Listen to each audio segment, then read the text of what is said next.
Guys,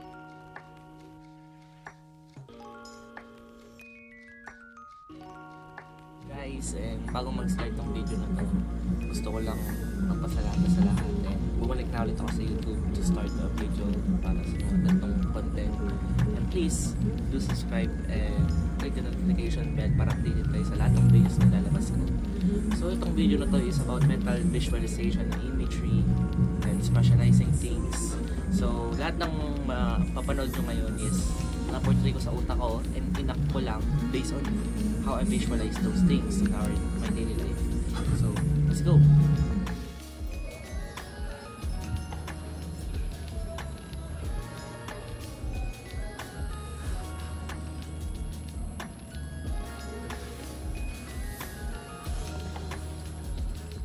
Hello everyone, I'm General Caridades and today is my vlog of how we will cope with a lot of pain, a lot of suffering and injury in this coping mechanism style of life.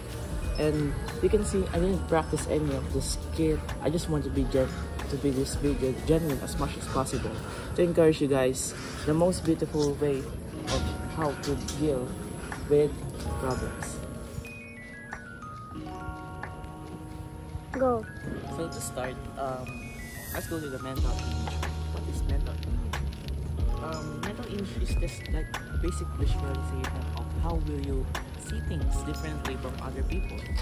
You might see this tree as a symbol of peace. I might see that tree as a symbol of wisdom. You see, we have all different perspectives when it comes to visualization. But the most important thing about mental imagery is how we deal with those images. So today, let's go to Craft of the House.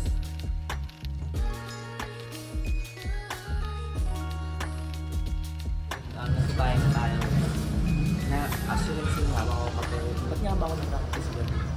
So ito ang kape pang umaga. Parang itong mental imagery or mental health natin in some point of view. Kasi whether it's night or day, hindi ako ready to work out and do house chores. It's not about the time. Even a broken clock is right eventually when you just keep showing up. So yun, ito, nakakita natin. Ito rin yung isang nagbibigay ng anti-stressal si Luca. I really love this dog.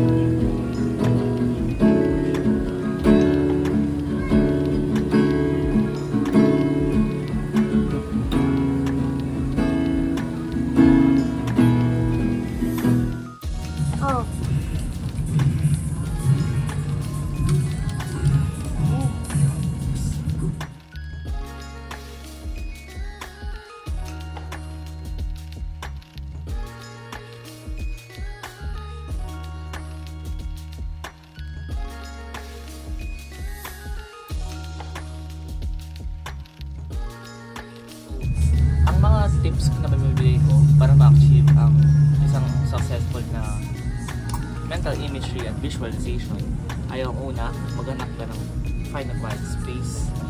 Pangalawa, relax yourself, feel the moment at the time. Huwag mo nang isipin lahat ng noises or any distortions. Pangatlo, you need to focus. Relax your feet, inhale. So, ano nga ba ang mga tips na mabibigay ko para ma-achieve ang pinakamagandang at successful na mental imagery at visualization? Madali lang naman makamit to. Unahin lang naman natin ang mga bagay na magpapasaya sa atin. Para makuha natin ang pinakamagandang outcome nito, ito ang mga apat na mabibigay tips. Una, find a quiet space. Place and the time should be intertwined with each other. Kumbaga, dapat ginagawa mo siya na wala ka nang dapat gagawin or anything. Kumbaga, unahan mo na mga problema mo. Mag-iisip ka ng positibong mga outcome. So yun, lahat ng nagawa ko kanina is emphasizing how mental imagery or how did I think of it as an act of doing na makakapagtanggal ng stress at mga kalungkutan sa aking sarili. So lahat yun na pinurtray ko sa video is nalaro ko siya sa utak ko. I mean, inak ko lang siya sa camera pero nasa utak ko na siya before I'm shooting that video. Kung nag-make sense yun is pre-movement na lahat yun sa utak ko. Kasi nga sa pag-pet ko ng cats, sa pag-gitara ko, sa pag-uusap ko sa inyo, kinakausap ko rin yung sarili ko in a way. Kumbaga, I'm shooting that video despite of naisip ko na yun sa utak ko. And kahit mahirap yung buhay, and nakikita nyo na nakakapag-interact pa rin ako sa parents ko, nakapaglaro ako sa sarili ko, gitara, you know, I'm living the life. So, ang pag-visualize ng mga positibong pangyayari ay makakapag-relax at makakatulong sa atin sa araw-araw para maiwasan natin ang paggawa ng mga maling desisyon sa buhay.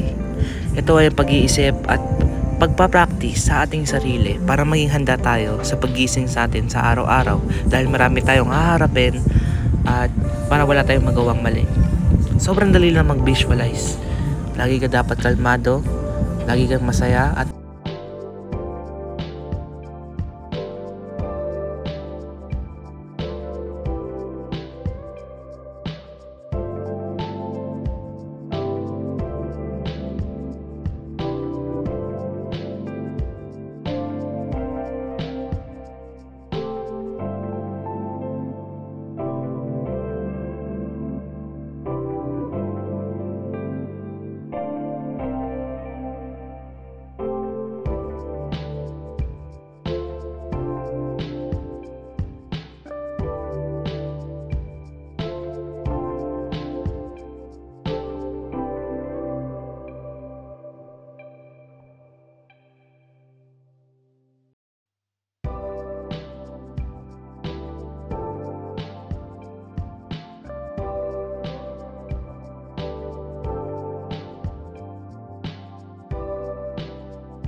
visualization is just not a tool or it doesn't take any much effort to exert.